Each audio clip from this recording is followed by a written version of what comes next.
Hi everybody, this is Andy. Welcome back to my channel. It is April the 4th.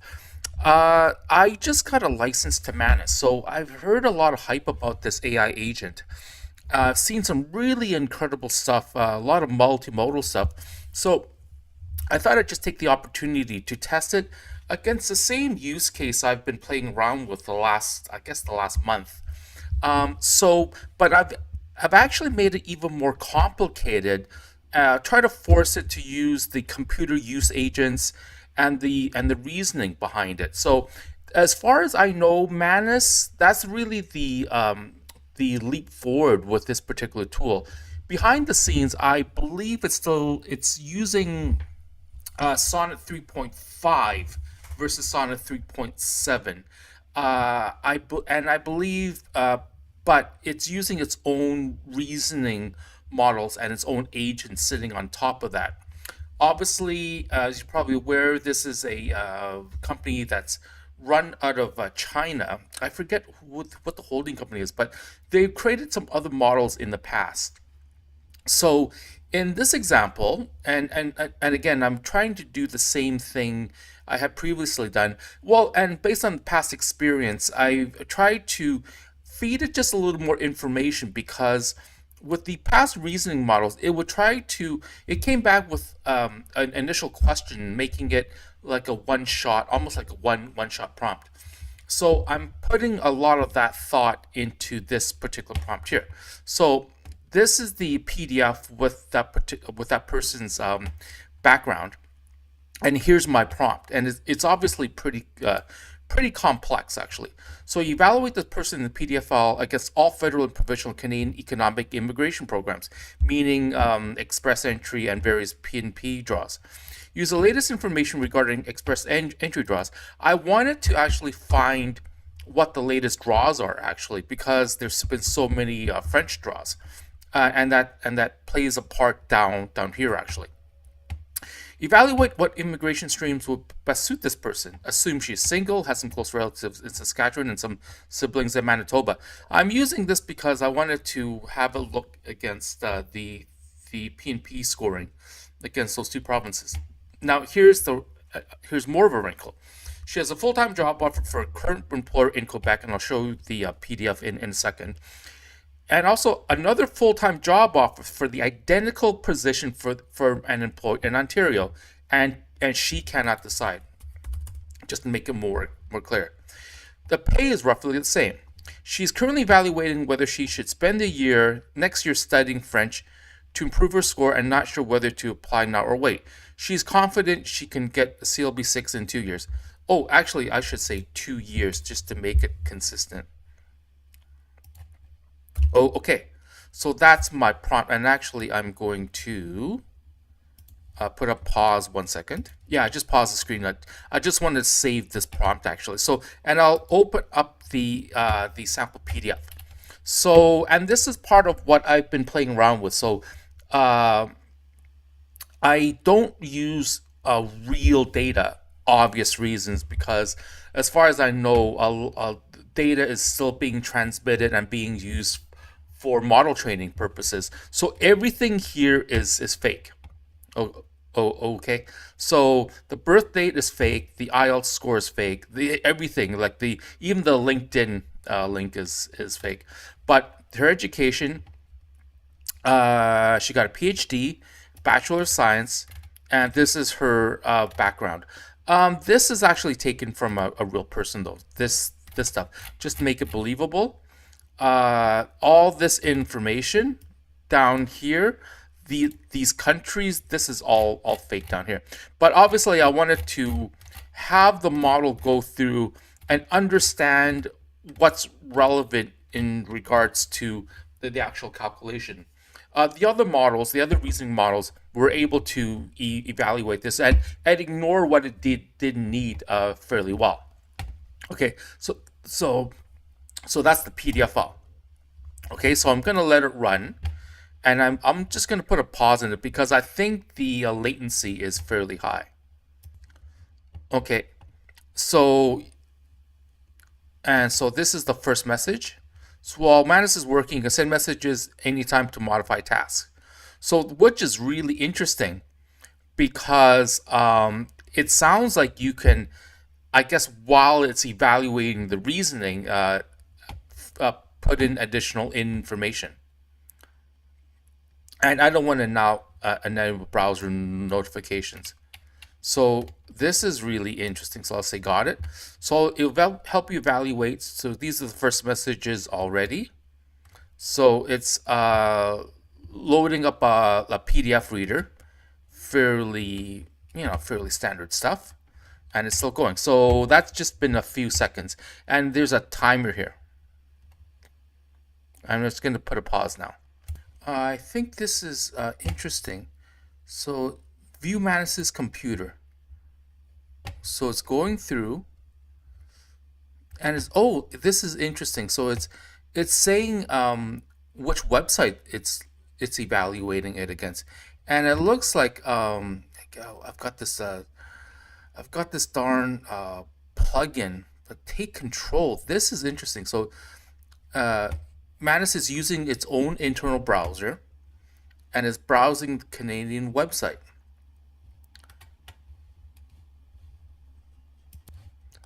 Canadian experience class. Oh, this is amazing.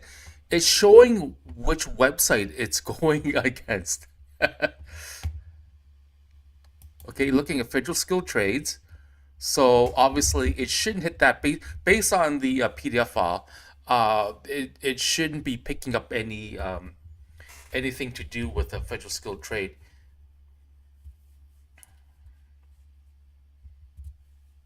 So obviously the other models, the reasoning, it produces the reasoning in a similar fashion, but without showing the PDF as it, or the web page as it's going through. So this is like the experience is a little different because it's showing the actual websites and it's reading through it. So it's got its own computer use model. Oh, this is the checklist. Oh, interesting. So it's building its own internal checklist. And look at this. Okay, look at this. It's gone off to look at Quebec because obviously, not obviously, her current job is based in Quebec and is part of the prompt, which I managed to save because she has a full-time job offer for her current employer in Quebec. So that's really interesting.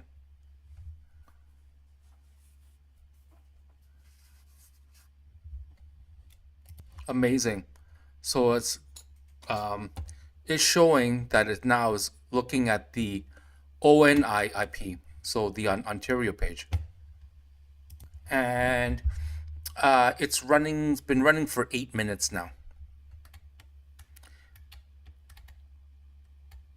And it's going through Saskatchewan, which I kind of understand, and because I threw it off because I said she has some siblings, relatives in Saskatchewan, Manitoba. And I'll be honest with you, I think it's Manitoba that offers points for close friends. I think I can't remember it anymore. Now it's looking through Manitoba. Okay, it's 12 minutes in, and it's calculating the express entry score. Hopefully uh, hopefully it'll remember. I'm actually asking for a couple different scenarios, but the fact that it knows to go through and look at all these different websites is just amazing. Oh, okay. It automatically okay, so it's going through the calculation. So it looks like it's finished. Oh, this is interesting. So it's going through and calculating all the points for CRS now. So it's finished scrolling through the websites. So there's a lot of research information. What I really like is, yeah, so using use Mass Computer. So that's the view, right? Oh, and behind the scenes it's showing, oh, Microsoft Visual Studio Code. Interesting. Uh, what I really like is that the output can be shared, which when you're producing like a report at the end, this would be really, really helpful because you want to be able to trace it later on. Uh, I'm gonna hopefully find some time and go through the new Gemini Google AI Studio because that also took a huge leap. That's the thing. It's ever since January, these reasoning models not only have they taken a huge leap forward, the changes have been accelerating. So, anyways, I've been waiting for 14 minutes now. Hopefully, it'll be done soon, so I can give the final results. Oh, interesting. Quebec PSTQ. Oh, wow. So the MD file is a plain text file, and it's automatically coming up with, and I guess pitting all the results in something called comprehensive underscore evaluation. And it's interesting. It's going through this checklist, other federal programs. Well, and the fact that it knows how to create this. Also, Quebec, Ontario, Saskatchewan, Manitoba. Job offer analysis. It's almost. It looks like it's almost done. Or has. Oh, here we go. Yeah. So I guess. No, I don't want it to show notifications. Okay. Key findings. The current express entry score is 607. Um, I don't. Well, and that's really based on what the assumptions are, right? With the CLB6 French skills, after 2 years of study, the score would increase to approximately 687. The last French. Oh, this is interesting. Okay, I'm going to put a pause. Okay, this is a home run. The last French language proficiency express entry draw has a cutoff of 379 points. 379 points. March 21st. Wow. So that is amazing. That is one of the hardest tests actually to pull out the latest information. These models with the computer use and the web searching since January has taken a huge leap forward. Now, Quebec immigration programs require higher French proficiency than the candidate plans to achieve. Ontario pathways offer faster routes without French language requirements. I was hoping it would look at the PNP draws actually. My recommendation is to pursue the Ontario job offer with immediate express entry application, as this provides the fastest path to permanent residency with the candidate's current qualifications. I prepared several detailed documents, and you know, this is probably more comprehensive than, frankly, well, this is probably more comprehensive than what any any RCIC can do off the top of their head, and it goes back to my reasoning that, wow, look at this, and it goes back to my reasoning that as an RCIC, we're going to see more and more file evaluations, because of uh, because of the fact that our customers can come in and also do the same evaluation and go into like any of these reasoning tools. They're only going to get better and better. So actually, I'm going to put a pause and I'm going to come up with a part two of this prompt. Okay, this shouldn't work. And I'm just running this blind. I wanted to see if Manus can actually fill out PDF forms. I tried to do the same in OpenAI, and because the files are the IMM files are encrypted, it ran into a problem. And I'm expecting exactly the same results here. So I'm just going to let it run. and wait and see. So yeah, this video is taking up 15 minutes already, but so far I'm just ecstatic with the results. Notice I didn't say use a checklist, or even I didn't even direct it to a particular checklist. I'm presuming that it's going to use its uh, own evaluation and come up with the correct forms. And so I'm obviously trying to test its context window. Oh, this is interesting. Express entry, get your documents ready. Wow. So it's going through the PDF files and is reading through them. So far, the scoring that it showed earlier, I don't know what the correct answer is. Oh, okay, yeah, here we go. Manus encountered some issues while performing this action. And again, because the files are encrypted, I was expecting an error, but it's still going on. And I wonder if it's going to try to hit on every single form and try to edit it. But because of the fact that, like I said, the files are encrypted, it's going to probably generate an error on every single one.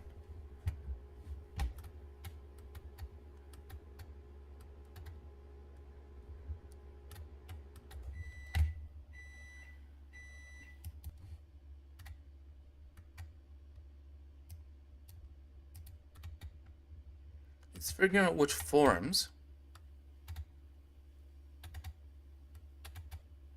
And it went back to the resume for some reason, which I'm not sure why.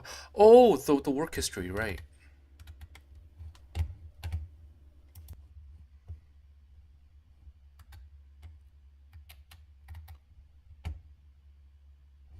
Still going through more forms. Oh, I don't know what's doing in Ubuntu. That's weird. Oh, I wonder if there's a library that can write into encrypted PDF files. Oh, we'll see. I'm generally not expecting this to work. So, okay. So, interesting. I've successfully downloaded the generic application form, but I'm encountering some technical challenges. I noticed these forms require specific personal information. Date of birth. Now, this is interesting because the date of birth was in the PDF file. The place of birth, current residential address, create partially. So I'm going to tell it to create partially completed forms. Okay. So create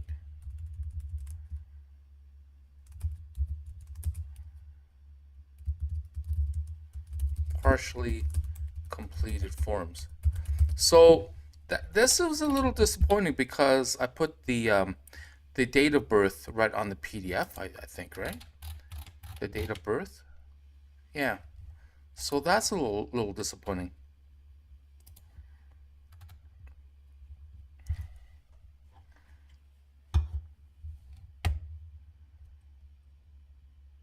And there it goes.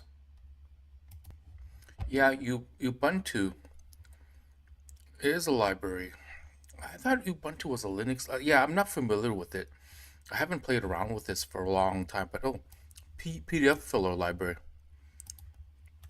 Boy, if this can actually, here we go. Error 503. That's not a PDF error. That's huh. Well, I really don't know what it's doing. We'll have to wait for the results. So far this video is running for 19 minutes. I think overall I'm looking at half an hour of computing time.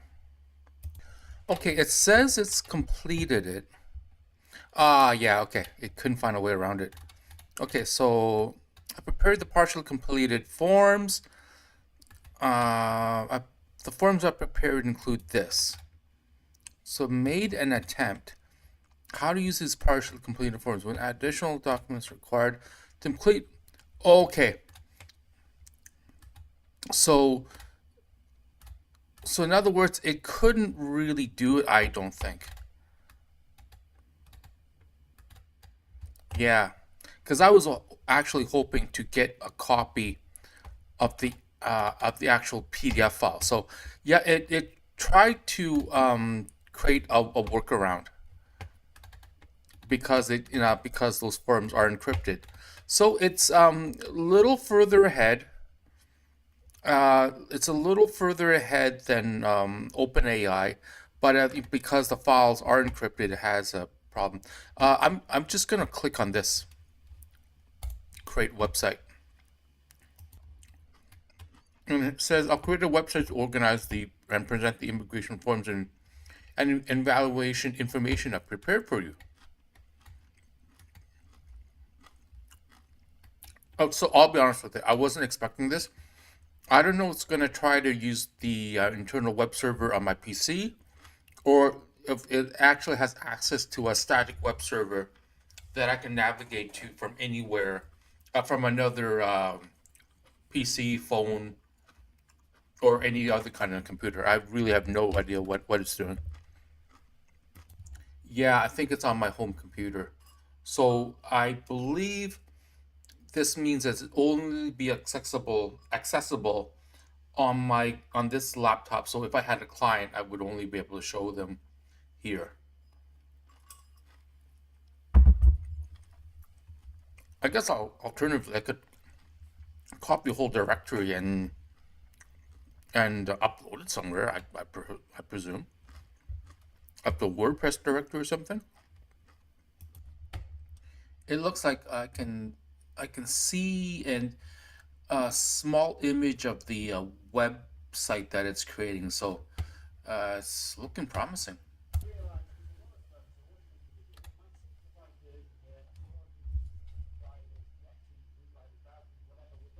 So this is interesting. So this is interesting. My credits have been used up, and I thought I had 1,000. I don't. It's not 1,000 tokens, but obviously, I had a yeah. I was. It gave me 1,000 tokens to start off with, so that's a little disappointing. That's a little that's a little disappointing. So this is the yeah. It's on local host. So obviously, it's only internal. Yeah, it's only internal to this web page. If it was deployed properly, uh, I can only access it from this computer. Uh, so, is for me to show a client, in other words, either I have to find the IP address of this laptop, and then if I wanted to host it that way, then run it from another laptop, or I bring this laptop and turn it around and show the client. So, but anyways, overall, I'm gonna end the video. Overall, I'm pretty impressed of with what this had done. So I'm gonna just ignore this deployment. I'm gonna click on new task. Yeah, and it's run out of credits. So I haven't paid for this, and oh, this is interesting. I'm using the standard. I haven't. This is new. The high effort, longer chain of thought reasoning. So you know what? During the beta stages, mode only is available. Manus Pro users. So I'm gonna see if I can run this and create an even longer chain of thought, because that's ultimately what I'm trying to do. Actually, has Manus confirmed key milestones? I'm not sure. I think that's okay. But anyways, so they're both reasoning models, and this is an even more extensive reasoning model. So overall, I'm really impressed with what I found. Going back to this evaluation. Oh, that's another nice feature. It doesn't forget about past prompts, so that's really cool. Yeah, this is so far. I would say Manus is taking the leap forward. I think I'm gonna spend some money and get a even deeper evaluation on Manus moving forward. But between this and OpenAI deep research, I'm really impressed. I think I tried Perplexity too a little while back. I can't even remember which ones I've tried now. So yeah, I've used OpenAI. I'm gonna go back and try to use Gemini now. And yeah, I use Perplexity. I'm just going over my notes. So the next video I'll be making is using Google. Thanks.